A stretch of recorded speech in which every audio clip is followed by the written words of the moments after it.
Shalom, peuple de Dieu, bien-aimés dans le Seigneur. Je vous salue de partout où vous trouvez en ces moments. C'est vraiment un plaisir pour moi de vous revoir encore à travers notre chaîne Fora TV pour pouvoir passer de très beaux moments dans la présence de Dieu. Et ce qui est sûr, peuple de Dieu, Dieu sera au rendez-vous. Alors, sans plus tarder, je vous invite à prendre le thème qui fera l'objet de notre exhortation d'aujourd'hui. Et notre thème, c'est comment surmonter une preuve. Je répète, comment surmonter une preuve. Bien-aimé, je ne sais pas pourquoi, mais Dieu m'a mis cette pensée à cœur ce matin. Et je n'ai pas voulu garder tout ceci pour moi seul. Voilà pourquoi, comme d'habitude, je jugeais bon de partager cette pensée avec vous. Et là, je vous invite à ouvrir nos Bibles dans le bien-aimé. Et là, je vous invite à ouvrir nos Bibles dans le livre de Genèse 22. Et nous lirons que quelques versets parce que si je me mettais à lire tout le chapitre, ça va vraiment nous prendre du temps. Je commence d'abord par lire les trois premiers versets et les autres, on va commencer à le lire au fur et à mesure qu'on va commencer à évoluer. Je lis au nom du Seigneur bien-aimé. Genèse 22 dit ceci. Après ces choses, Dieu mit Abraham à l'épreuve et lui dit, Abraham, et il répondit, me voici. Dieu dit, prends ton fils, ton unique, celui que tu aimes, Isaac, va-t'en au pays des Morija, et là offre-les en holocauste, sur l'une des montagnes que je t'ai montré, que je te dirai. Le verset 3. Le verset 3. Abraham s'éleva de bon matin, sella son âne et prit avec lui 2 serviteurs et son fils Isaac. Il fendit du bois pour l'holocauste et partit pour aller au lieu que Dieu lui avait indiqué. Bien-aimé, ce n'est pas un hasard du tout. Dieu m'a mis cette pensée à cœur, peut-être pour fortifier une personne qui, en ces moments, est en train de passer des moments difficiles. Certains, pendant ces moments, pensent que Dieu les a abandonnés. Non. Si Dieu décide de vous faire passer par des épreuves, c'est qu'il vous a dans le creux de sa main, peuple de Dieu. Si Dieu ne vous connaît pas, même le diable là ne peut pas vous combattre.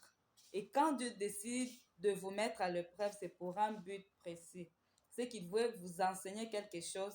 Et une chose est sûre, peuple de Dieu, derrière chaque épreuve se cache un but bien aimé. Nous connaissons tous l'histoire d'Abraham. Ce n'est pas du tout un hasard. Abraham était un homme que Dieu aimait beaucoup. Malgré le fait qu'il est béni, cela n'a pas empêché Dieu de lui faire passer par des épreuves. Et quand Dieu vous fait passer par des épreuves, bien aimé, c'est qu'il veut vous enseigner quelque chose. Et Dieu n'a jamais donné une épreuve qui va au-delà de la capacité de la personne qui le vit. Je suis en train de dire ceci, peuple de Dieu. Quelle explication qu'Abraham avait donnée à Sarah pour pouvoir amener Isaac à la montagne pour le sacrifice? Et si Dieu l'avait permis, quelle est une autre explication qu'Abraham allait donner à Sarah?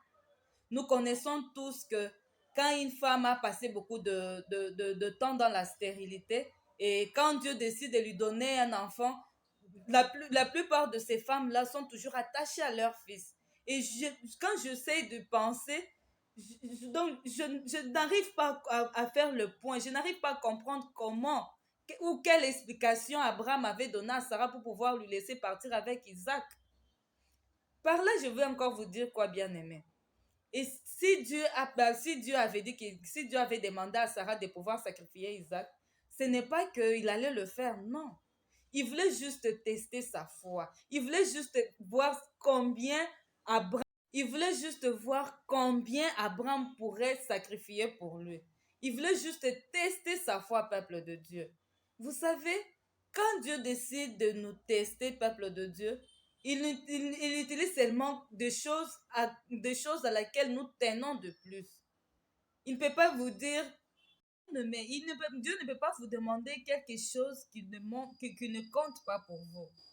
Dieu demande toujours des choses qui comptent pour nous. Et quand il décide de demander les choses, c'est que il veut voir combien nous pouvons sacrifier pour lui. En regardant l'histoire d'Abraham, Abraham était quelqu'un qui était très riche parce que Dieu l'avait beaucoup béni. Mais malgré cette richesse-là, Dieu a demandé seulement la chose à laquelle Abraham tenait le plus. Et la chose à laquelle il tenait le plus, c'était Isaac, son fils Isaac. Bien-aimé, bien-aimé, pour finir, j'aimerais vous donner un conseil par rapport à notre thème d'aujourd'hui qui est comment surmonter nos épreuves. Bien-aimé, à chaque fois que Dieu décidera de vous faire passer par des épreuves, dites-vous que Dieu me connaît. Waouh, j'aime beaucoup le dire, peuple de Dieu, parce que je sais de quoi je parle. Dites-vous que Dieu me connaît. Parce que quand Dieu décide de vous faire passer par des épreuves, c'est qu'il vous a dans le creux de sa main. C'est qu'il vous connaît, peuple de Dieu. Et considérez à partir d'aujourd'hui une épreuve comme une formation, comme un test. Vous savez, quand vous êtes appelé à prendre de grandes responsabilités, peuple de Dieu, on nous soumet toujours à des tests, à des formations. Et considérez aussi des épreuves comme une formation, peuple de Dieu. Et quand vous considérez cela comme une formation, peuple de Dieu, vous verrez toutes les promesses que Dieu vous avait faites s'accomplir, peuple de Dieu. Et je vous conseillerais d'être toujours en attitude de prière, d'être toujours au pied du Seigneur, de continuer toujours à lui faire confiance. Oui, peut-être, je ne sais pas par quoi vous êtes en train de passer en ce moment, mais j'aimerais vous rassurer une chose, peuple de Dieu. Peu importe la durée de la nuit, le soleil finit toujours par apparaître. Que Dieu vous bénisse.